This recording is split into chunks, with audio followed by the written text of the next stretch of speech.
Hello, everyone, and welcome to the Evolve with Emily show. I am your host, Emily Hayden, and I am coming to you guys from Southern Utah. I'm on a little bit of an adventure right now. So we have the podcast show on the road, and I am on Zoom interviewing two beautiful, successful women in business who are also friends in business, who have also figured out how to self-fund your business. So for all my women out there that are looking to start a business, you're thinking about going into business with a friend, and you're wondering if you can do it without investors, today is going to answer all of those questions for you. Today I have on the show the ClearStem founders, Kaleigh and Danielle, who have also been featured in Forbes, The Zoe Report, Refinery 29, amongst many others. ClearStem, their business, has won prestigious awards such as Women's Health Magazine, Best Exfoliator for Acne-Prone Skin. So let's go ahead and get into welcoming you guys to the show. Kaleigh, Danielle, welcome. Thank you so much for having us. Of course. Let's go ahead and start with why ClearStem and what's the why behind you starting that as your business? Yeah, so Kaleigh and I are both really acne prone. And if you've ever battled with your skin before, it can just be very demoralizing and really psychologically damaging. And it's just the worst, right? So, but the thing is a lot of things that you would look for to help you with that, like say going to the dermatologist or trying new skin products, et cetera, et cetera. A lot of it makes it worse or doesn't help because it's not holistic enough to get to all of the triggers. It's focusing on like one thing. So basically how it happened is I had gone through, after dealing with like horrible cystic acne for well over 12 years.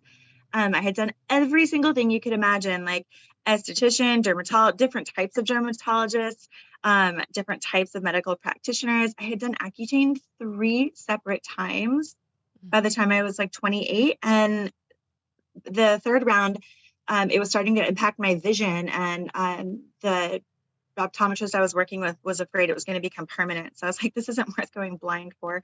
And each time it came back with a vengeance every time I stopped. So I was like, clearly this isn't the solution. And no dermatologist that I had ever worked with was able to answer any questions as to why it was happening. Like I'd come with a list of questions at my appointments, like, hey, when I eat this, I notice my skin breaks out, or I know after a night of drinking, my skin breaks out. Why could that be?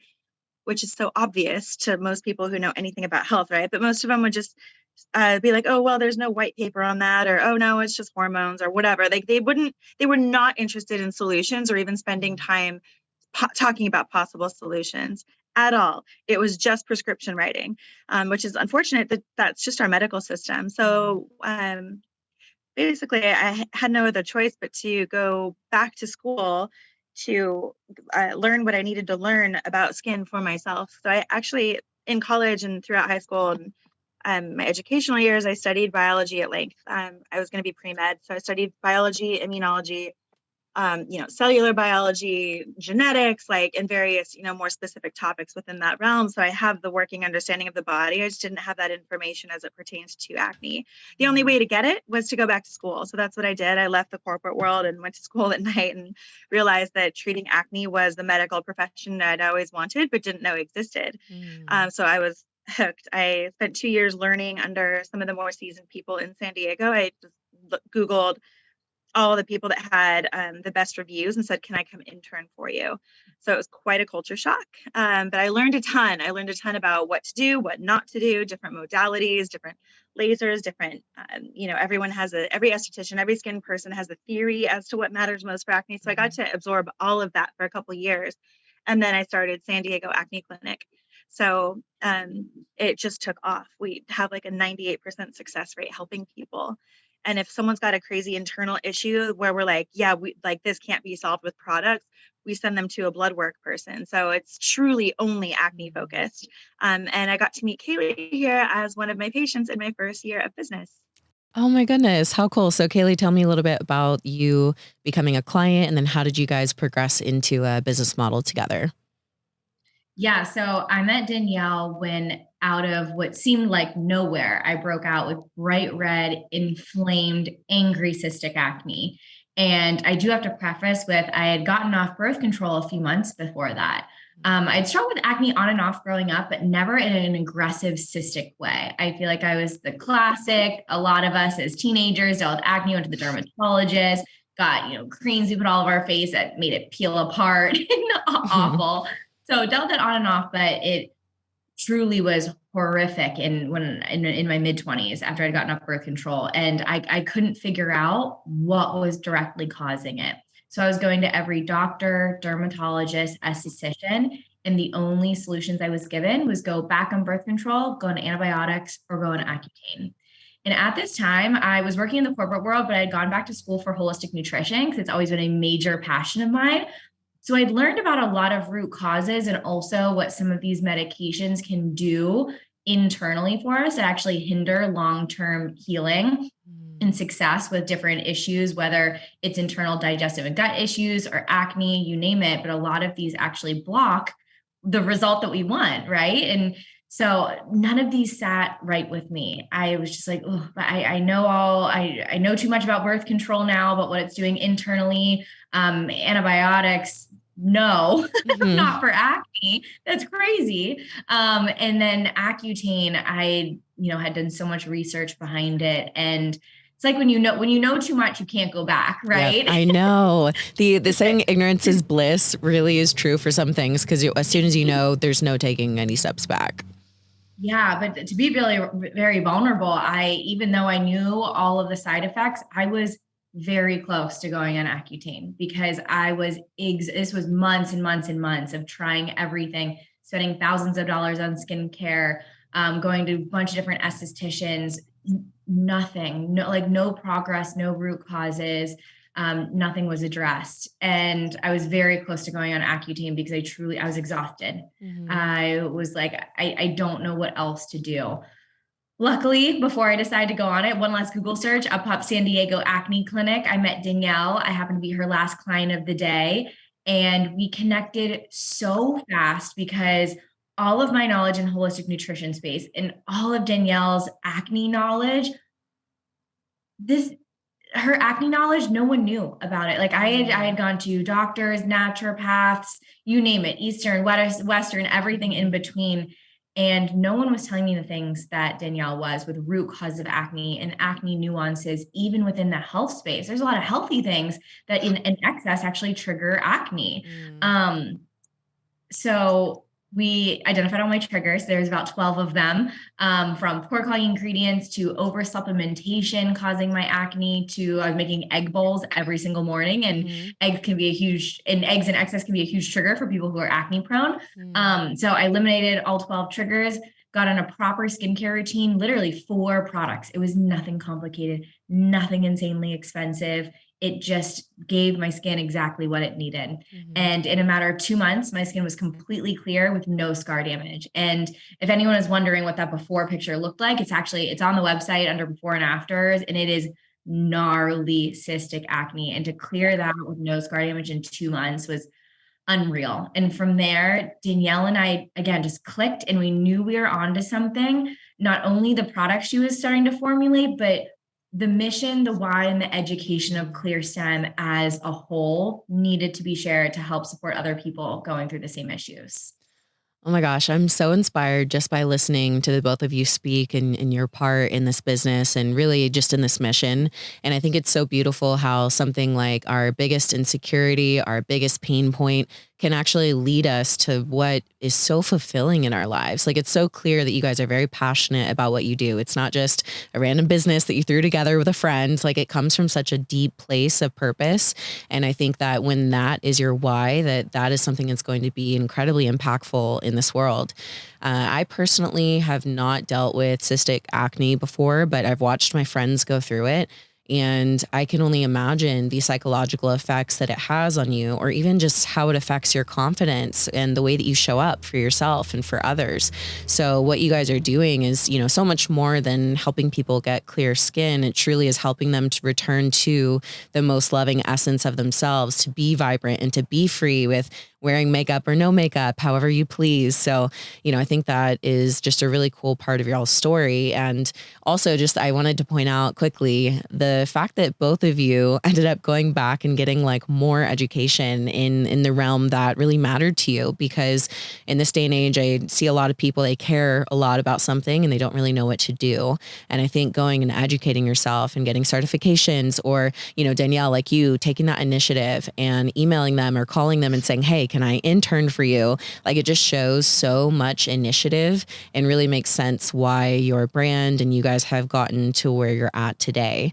So can you guys talk to me a little bit about something called Co-foudner Therapy? I heard that you guys do therapy together, and I think this is so interesting. Is this so it's labeled Co-foudner Therapy. Is this like related to the business? How does this work? Whose idea was this? And how, just tell me all the details about this. I love that everybody asks us about this. I mean, everyone needs a therapist. If you have a pulse and a childhood, you need a therapist, That's right? so true. So life is complex. Life is hard. And the key to happiness and success is emotional intelligence, so invest every dollar you have in that. Before you go get a new car, invest in therapy, right? Like, it's just so important. And I'd experienced the benefits of it in my personal life. And I'm a bit older than Kaleigh. So when we had some life events come up in conjunction with the business growing and Kaleigh moving to LA, we just knew that we needed to really invest in our communication and any partnership, especially when you have two dynamic people whose brains work differently, which is what you want in a partnership, by the way. Communication has to be earned. It has to be, it just has to be earned and worked for all the time. So I knew that that was what we needed if we were going to live in different cities and go through hiring together and add more personalities to the team. Like, it was just time. So I got referred to his name is Etienne. I got referred to him through my network, and we had a call, and it was just great. It was what we both needed. And we, use those tools in our personal life as well as in the business. We roped the team in. We're deploying him right now to give leadership training to our staff, because now they all have people under them. So, I mean, this is the kind of stuff that makes or breaks a company. And this is just how we chose to go about it. And we're really happy with that choice. So amazing too. I mean, people forget that everyone communicates differently and everyone hears things differently. And I feel like sometimes we just move through the world so quickly that we forget that two people can be standing next to each other and hearing the same speaker or watching the same event happen and perceive it, see it, hear it two completely different ways when the entity hasn't changed in itself. And so it's been really incredible. Danielle and I have just gotten to know each other in such depth and gotten to know how each of us perceive things to allow better communication between each other, and also be able to better support each other. Like, if something happens that's stressful, it might be stressful to one of us and not as stressful to the other, but because we know each other in so depth and know what our emotional triggers are, whether it's from childhood or other events in life that, we're triggered by a lot of different things, and knowing our each individual triggers, we know how to support each other better when stressors do come up, because one of us might need more support than the other, just in different moments and different times. And it's so important to know that about any partner and any relationship capacity. But again, managing a team and bringing on more people, it's like having more children and managing a different thing. Like, communication needs to be even more dialed in, because Danielle and I have to be strong for each other, for growing the business, but also for our team. And then now adding in a bunch of different personalities and understanding all of those too. It's a skill. Like, it takes learning, and it takes time. Yeah, I think what you mentioned is so important, that we all see things differently and we also hear it differently. So even if you feel that you were being kind and upfront and truthful or whatever it might be to another person, it may feel very harsh or critical or rude when that was never your intention. So I love that you guys have brought just personal growth and therapy and development into the workplace.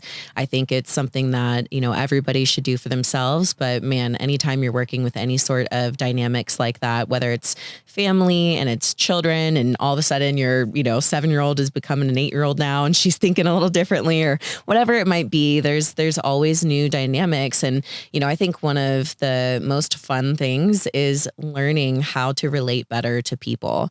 Because truthfully, if we really do desire to be in our most loving essence, the most loving thing you could do is learn how to communicate with those around you in a way that they are able to receive it. So I love that you guys have brought that into the workplace. Talk to me a little bit about this self-funded business. So you guys built ClearStem and tripled your revenue in 1 year without taking outside investments. What kind of advice do you have for people that are kind of where you guys were at in that beginning journey, that are questioning if it's possible to, take on this new business without an investment? What advice do you have for them?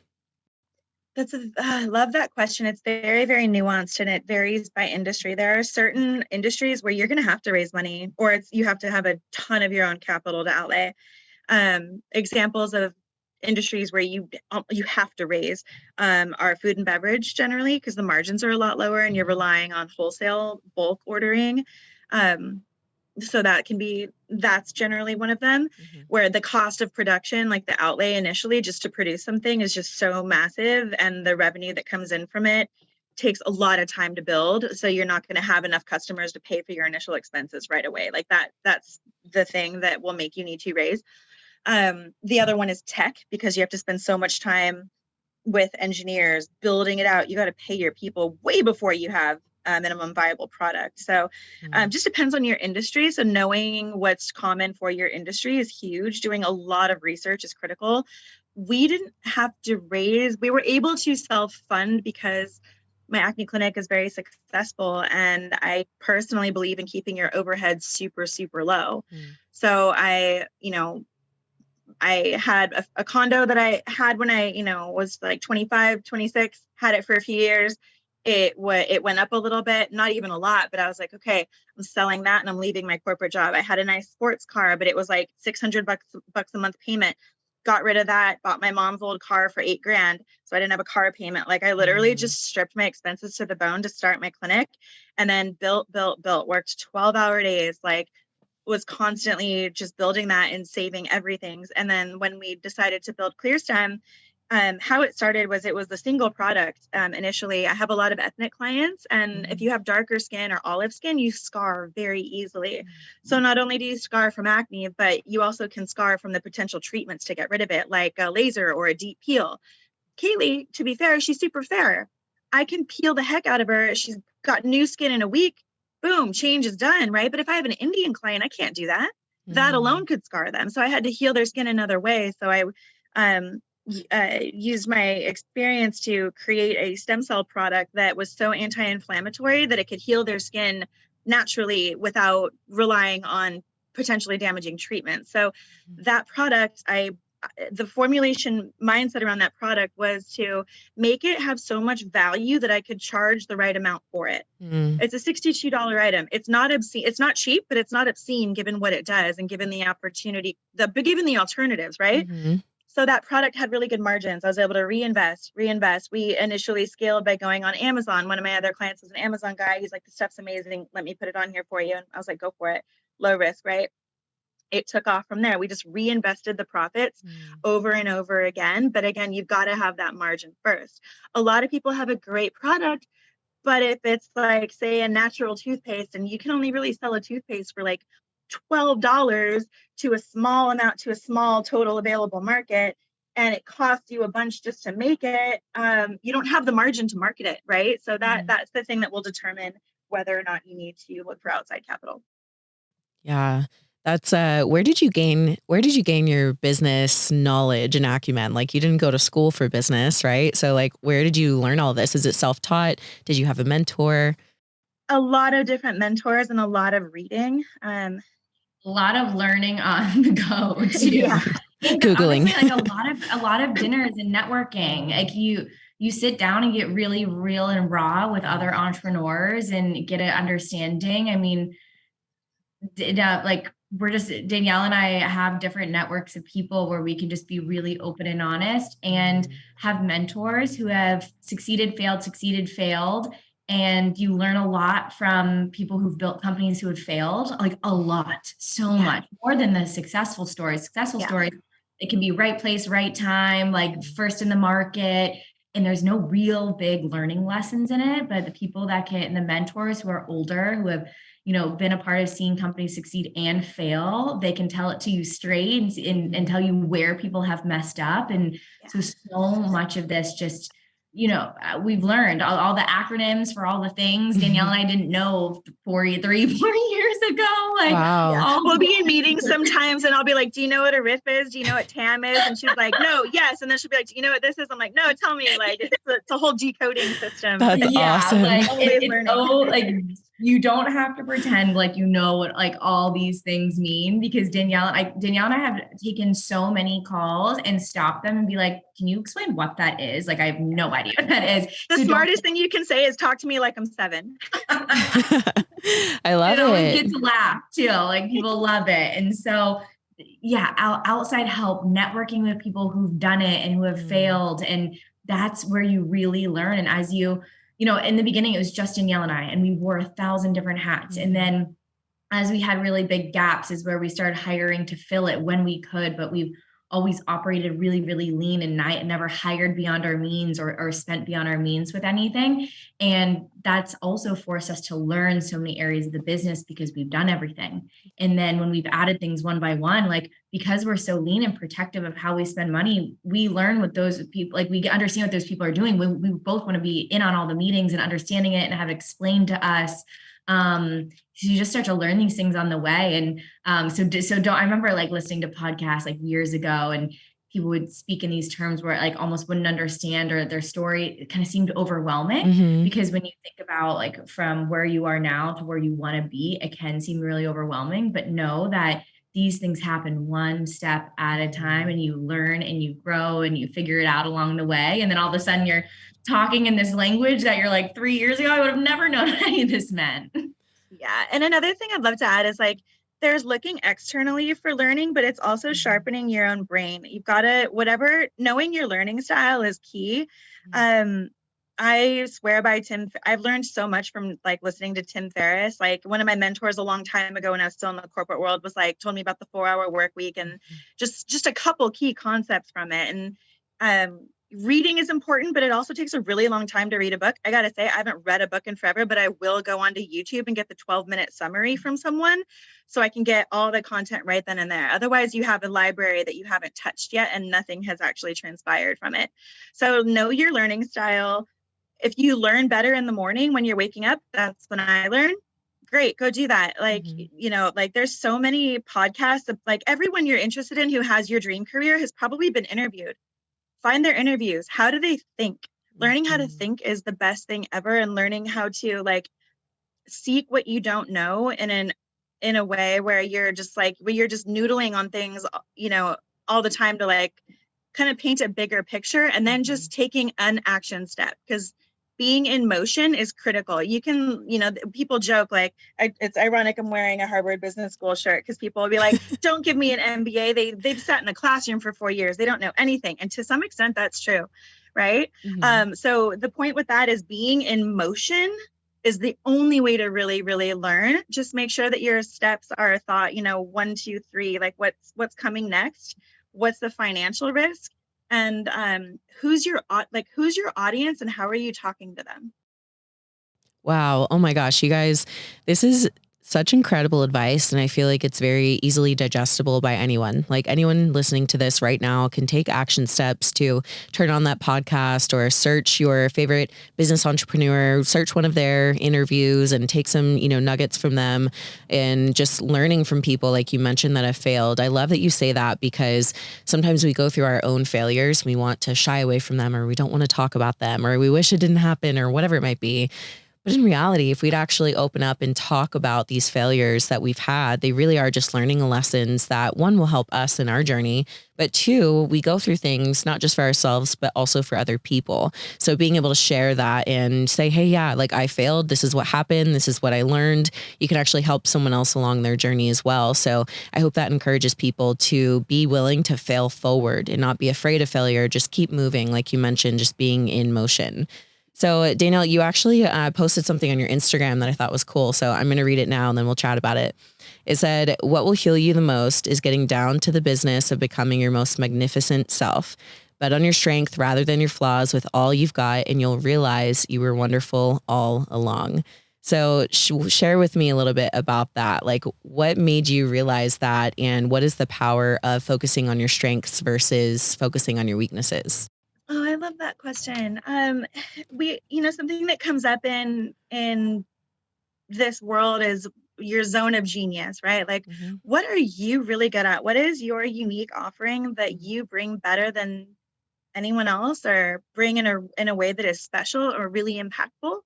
And how can you best share that with people? And betting on that and then honing that. You don't have to be good at everything. If you try to be good at everything, I mean, you can't suck at most things, right? But if you try to be an expert at everything, you won't be. So really nailing down like what your gift is and how you can best share it with people for the highest good of all is the thing that when you're more interested in that, everything else comes into play. And then there will be someone else who believes in your mission with you, who's got the skill set that you don't have. Right. So And then good. you can work with other people that complement it, but you're betting on your strengths and you're putting your energy and your flow into that so that it can grow. Because when it's your strength, it won't be hard to keep developing it because you're interested in it. Everything you learn will pertain to it and grow it. So, and just betting on yourself. I mean, one thing that I love to point out to people is that people who criticize are losers. Only people who haven't done anything criticize people. Anyone who's tried anything does not criticize. So like, ignore all of it immediately. Amen, girl. Preach. Man, I could not agree more. Kaleigh, what about for the people that are listening saying, okay, but I don't know if I have any gifts. I don't know if I have any strengths, and they're struggling to find out if they have those. What would be maybe some advice that you would give them for finding what their strengths are? Start doing things where you're having fun. Really, like you might be stuck in that loop of feeling that way because maybe you're in a job that you're not happy in, maybe you're in a relationship that you're not happy in, but you got to find those areas that bring you joy and start there. Really, like I had a corporate job that I was miserable in after college, and I was like, I feel like anyone could do what I do. Like I didn't feel special. Like I felt like I was meant for so much more. I didn't know what that was. Like I felt like my skill sets were scattered, but I wasn't like, oh my God, I'm such an amazing expert at this one thing. Like I didn't, I had a lot of friends that went and like became a doctor, became these like really singular professions. In my whole life, I never felt like that. I never really knew I knew I was meant to do something big, but I just didn't know what it was. And so when you continue just to do the things that find you joy and surround yourself with the people that start recognizing your skills sometimes before you do. Truly, when you surround yourself with an amazing group of people, they will point out what you're really good at, why they value you, and start having those conversations in your friend groups too. We do something when we get together for dinner as friends that will go around and either like we'll pick one person or switch it up, but basically say like why that person has made a positive impact in their life and what they value most from that person. And we do it all the time. We'll just like switch it up at different dinners, but it feels so good to hear it from the people around you, and then just gets you thinking and gets you inspired. And there's nothing wrong also with having a corporate job and having passions on the side. Entrepreneurship is definitely not for the freedom of your time. I know a lot of people will be like, I want to be an entrepreneur because I just want to, have all this money and have all this free time. I've been on call since 8 a.m. this morning and then have a networking dinner to go to after this, which will bring me till 10 p.m. So, and by no means is that quote my time. So I will tell you that finding out what your different goals are, like if your goals are to travel a ton, have all this freedom, maybe you have a job that gives you that money and then you have fun passions on the side. But if you have something like burning in your heart, an idea, a plan, a product, something that you feel so strongly about that you can't not do, that's when you should start it. Other than that, like explore, have fun, try out different passions, different hobbies, and just get to know yourself more. I love that you say that. when you are actually in joy, like you're enjoying what you're doing, it's an energy. Everything in this world is energy. There's an energetic vibration to literally everything in the world. And the energy of joy is actually a very high vibrational state that brings more like those things. It brings like attracts like, right? So if you're in that high vibrational state, you're going to bring more of that to your life and more friends like that. So I agree. If you're in a situation, maybe a relationship, a job, a business, whatever it might be that you're really not enjoying, is not meant for you. Maybe if you can't make the big change or the big shift right now in a moment, can you go take an art class? Can you go take a dance class? Can you go do yoga or meet up with a friend that always makes you laugh? Just get into that high vibrational state because it truly will change the way that you think and the way that you show up for yourself. Remember that these things take time too. Like I have a friend who's a bit younger, family member. She moved to a new city after law school. And she was like, I see you have like such an amazing friend group and love what you do. Like it's hard sometimes. She's like, I want that. And she moved to a new city. And I told her, I was like, when you move to a new city, it takes about a year to start meeting people. Like it sounds crazy, long time, but I've moved like 5 different times to new cities, like 5 different times from college to after, all different things. It takes about a year of getting settled there to like meet new friends. And then it's developing those friendships in that community, and it's putting yourself out there. And I was like, if you just keep like finding joy and making yourself uncomfortable and meeting new people and just finding things that make you happy, I promise it will all work out. And fast forward a year later, she started making friends. Another like 6 months or so after that, she started like build more of a community and do more things with friends and find things that brought her joy. And I'm like, promise, if you just stay dedicated and like focused again on joy and finding those people, like it will happen. Just be patient. I promise. That's so good. And one thing I'll probably add to that is just when you do go and try those new experiences, hang out with those new friends, take a moment afterwards when you get in your car and you're headed home and just have a moment of stillness and check in with yourself and ask yourself how you're feeling. Do you feel more energetic? Did you show up tired and you left feeling excited and passionate, or did you leave feeling really drained? Did you leave feeling uncomfortable? And really just assess, because that moment of self-reflection can really help you identify where your energy is really well spent. And really identifying where your energy and your time is well spent is one of the most important things that you can do. So you make sure that you're, putting yourself in situations and environments that are feeding you and helping you to thrive in life and not sucking you dry. Because I think we've all probably been in those situations too. 1,000%. And I think a really good indicator, because sometimes it's unclear whether a relationship is good or bad, because every relationship has peaks and lows and then an overall net effect, or there's something good here, but the rest of it's kind of not. I have found the indicator, and I just went through this recently, the indicator of a relationship that needs removal or massive requalifying is if you're walking on eggshells. Yeah. For any reason. It could be in a professional setting, could be a family member, could be a friend. If you find yourself fighting to be understood or fighting to not be misunderstood, that is a bad relationship that will drain you. Get out of it or address it immediately.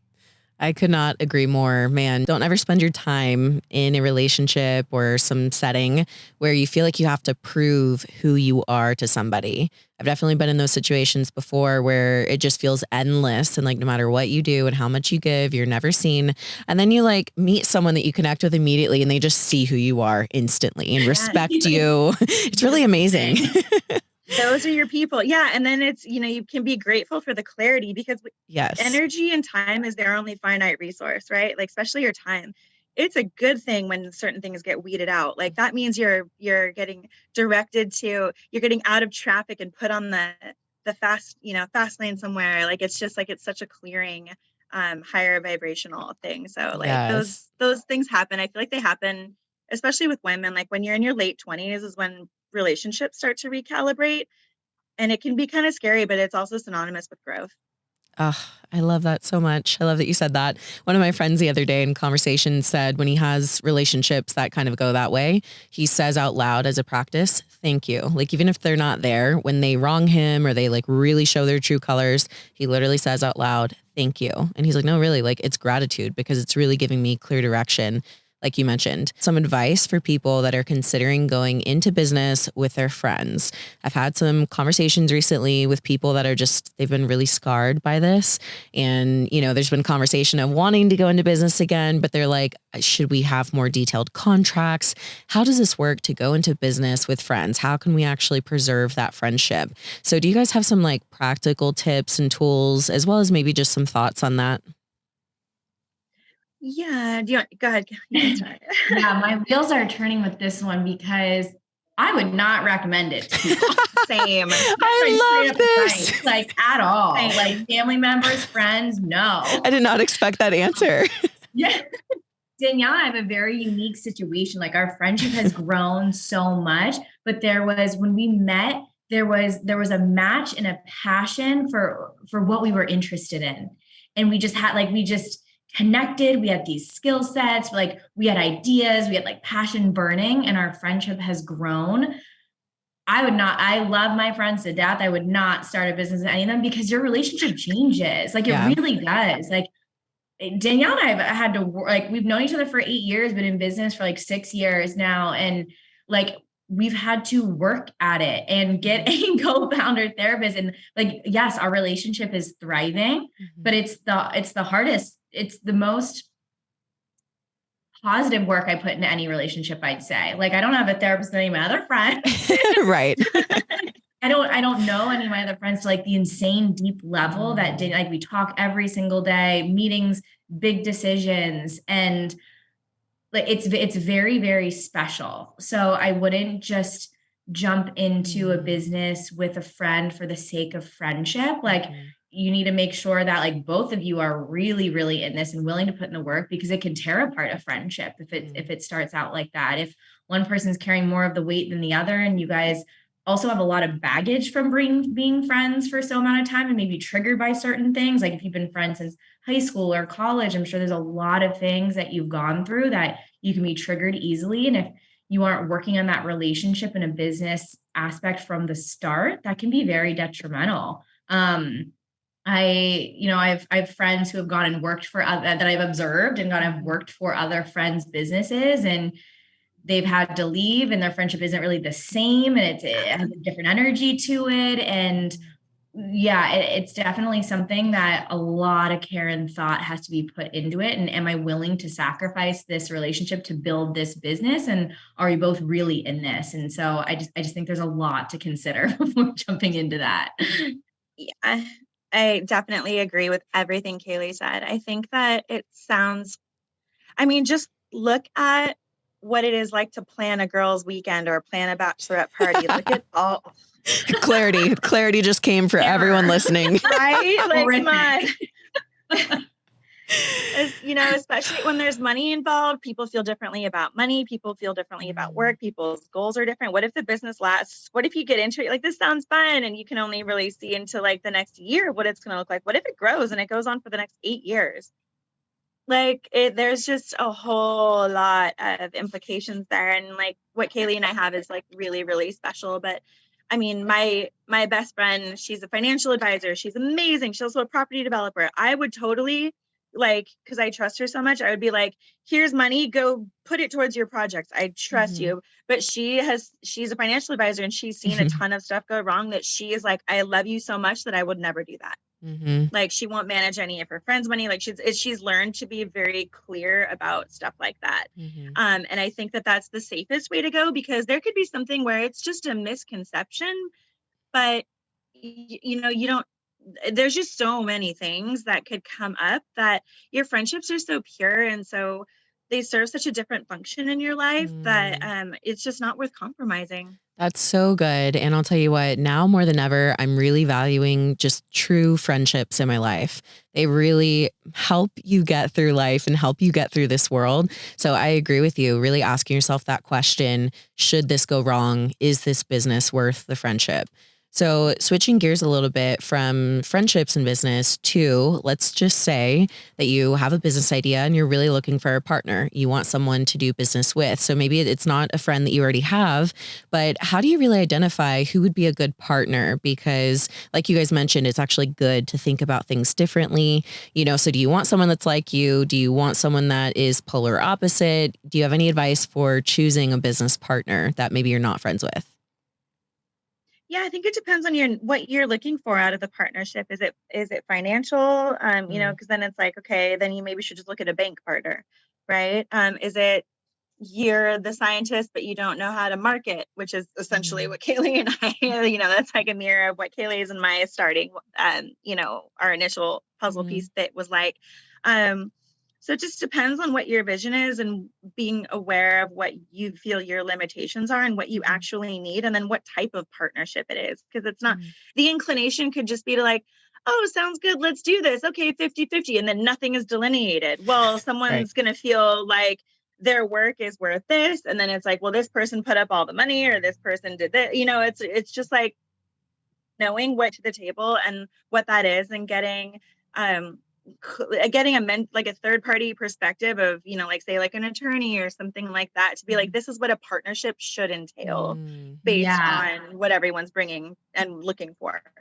I love that Danielle mentioned meet with some lawyers who've done equity co-founder deals and just pick their brain and ask them, because a lot of people will say, be like, I need a co-founder, I need a partner. Let's just go in on this split 50-50. You don't have to split your company 50-50 with someone. If they offer 10% of the value, 20% of the value, they can help you in this way. Maybe they're more operation financial brain, or they're marketing brain. There's so many different brains that we need to build a business, and what piece of that should go to that person. I see people with 2 co-founders. I see people with 3 that have different models.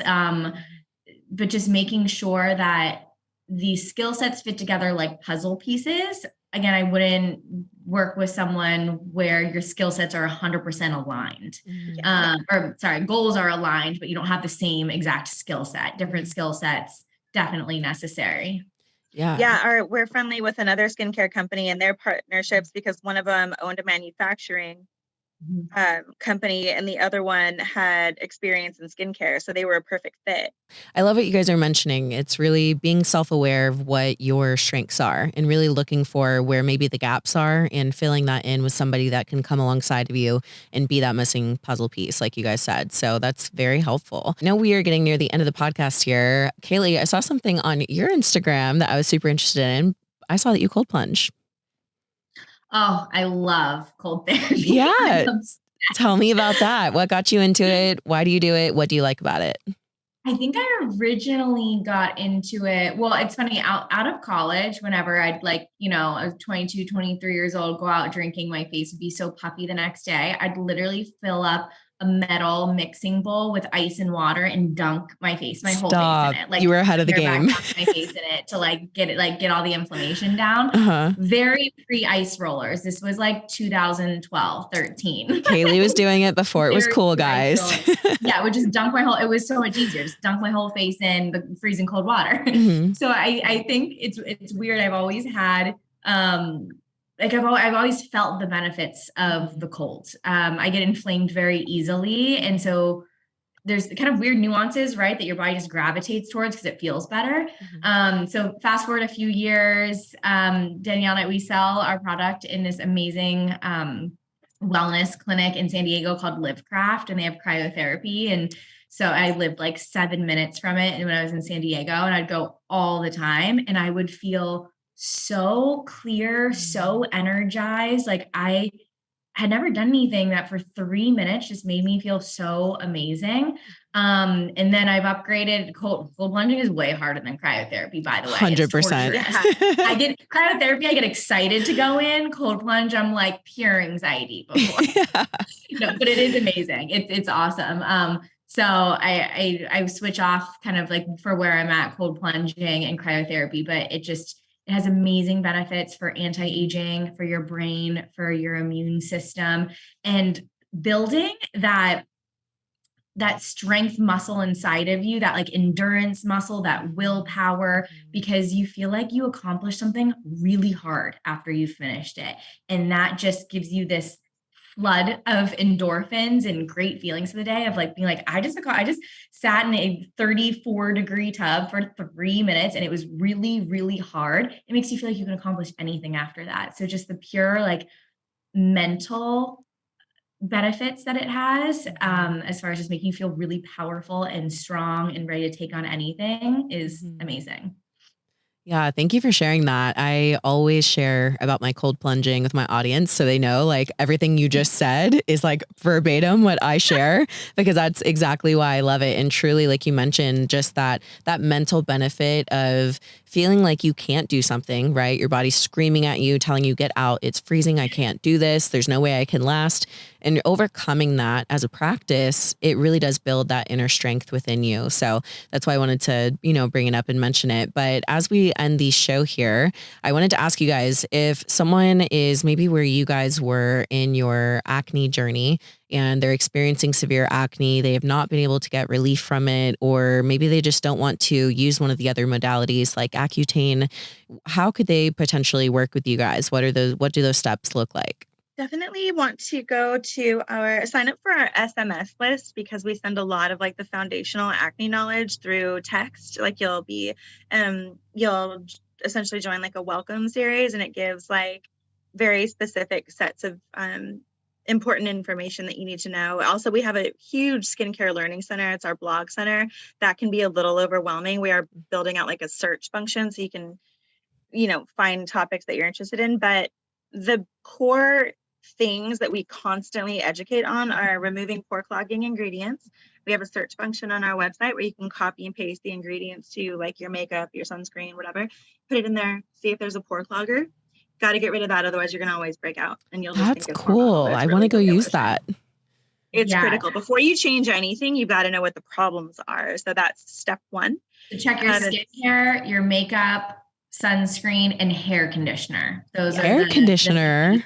Yeah. I did not know that. Major acne trigger, because it gets on your pillow, then gets on your face. If you break out more on your sleep side, it can be a huge indication that's your conditioner. Okay. Yeah. So that's number one. And then number two is looking at your vitamins too, because a lot of people are taking a lot of vitamins and some of them are healthy, but not in the doses that people are taking them. So there's a few specific vitamins that will totally trigger acne in excess. Excess vitamin D, excessive zinc, and excessive B12. Also ashwagandha. I want to throw that in there too, because ashwagandha, they're just adding it to everything these days. So it's like those a hype. Yeah. four can raise testosterone if over a certain amount. And granted, the amount varies for people, but those are the four where it's like, if those are in your supplements, take a break from those supplements and just see if things calm down. Also biotin. Biotin's the hair, skin, and nails vitamin, but it can make your acne far, far worse. So if you're acne prone, you generally can't take biotin supplements. Aside from that, removing dairy is critical. Whey protein is like the worst for acne. And then regulating sugar is just huge for everything. What about vegan protein? Is that okay? Those are generally fine. Yeah. Okay. I like the brand Orgain, and then there's a bunch of them out there. You just want to avoid soy and whey protein. Thank you guys so much for your time today. I myself am super inspired just to see two women out there with amazing energy that you can even feel through the Zoom call, but also just being successful in the world and really making a path for other women in business to follow the way. So thank you guys for what you do and for sharing all of your wealth of knowledge today. Thank you so much for having us. Of course. And for all my listeners, if you enjoyed today's show, don't forget that their Instagrams, their websites, anything that you need to connect with them is going to be linked down below. So if you enjoyed today's episode, please do us a favor and share it. You can text it to a friend, share it in your Instagram stories, and tag us. Let us know what the most beneficial part of this podcast was. And we would love to respond to you via DM, repost your stories, and stay connected that way. So thank you guys for listening, and I'll see you in the next episode of Evolve with Emily. Bye, everyone.